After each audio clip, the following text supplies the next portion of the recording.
Good evening, and it's great to have you with us here on a Friday night. And we begin tonight with new reporting. What ABC News has just learned about that deadly ambush in Niger. 4 young American Special Ops soldiers, 2 of them Green Berets, surrounded and killed.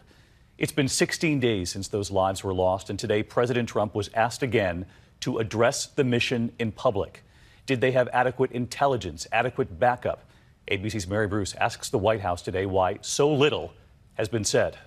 The week ended the same way it began, with questions about why President Trump still hasn't addressed the ambush in Niger that killed 4 Special Ops soldiers. Mr. President, did you authorize the mission in Niger? Thanks, Peter.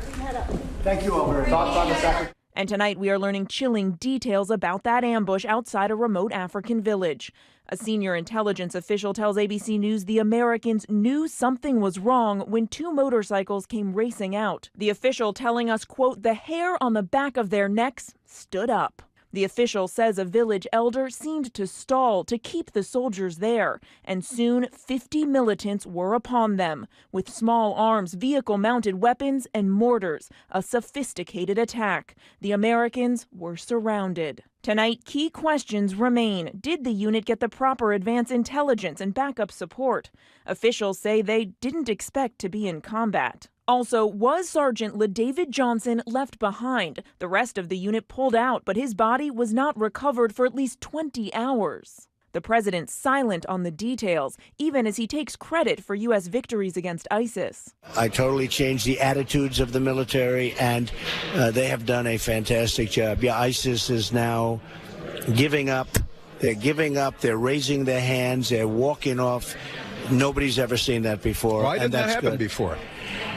Because you didn't have Trump as your president. On the Hill, frustration is growing. Defense Secretary James Mattis today met with Senator John McCain, who's threatened to subpoena the Trump administration for information. I felt that we were not getting sufficient amount of information, and we are clearing a lot of that up now. The Pentagon has launched a full investigation, FBI agents on the ground in Niger to assist. But from the White House, few answers. Will the president address publicly, and if so, when, what exactly happened to these 4 Special Ops soldiers? The president, the Department of Defense, and frankly the entire country and government want to know exactly what happened, and when the time is appropriate, we'll talk about the details of the investigation.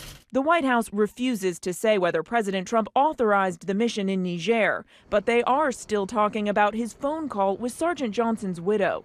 His chief of staff, John Kelly, says he was stunned to learn Democratic Congresswoman Frederica Wilson was listening in on the president's conversation. Today, the president says Kelly has every right to be outraged. He was so offended that somebody would be listening to that call. He actually couldn't believe it. Actually, he said to me, sir, this is not acceptable. This is really not. And he knew I was so nice. Look, I've called many people, and I would think that every one of them appreciated it.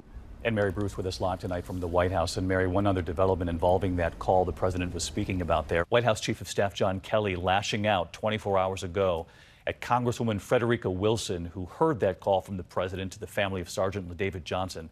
General Kelly took aim at a speech she gave at a dedication of an FBI building back in 2015. Kelly had said the Congresswoman bragged about securing funding for the building. Well, today we learned from video that has emerged of that speech that the Congresswoman did not do that. She did talk about helping to get the building named in honor of 2 FBI agents who'd been killed, praising their work. So the White House was asked about this today. How did they respond?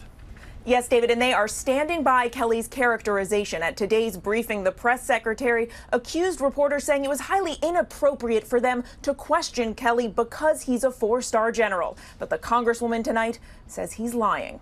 David. Mary Bruce leading us off tonight from the White House.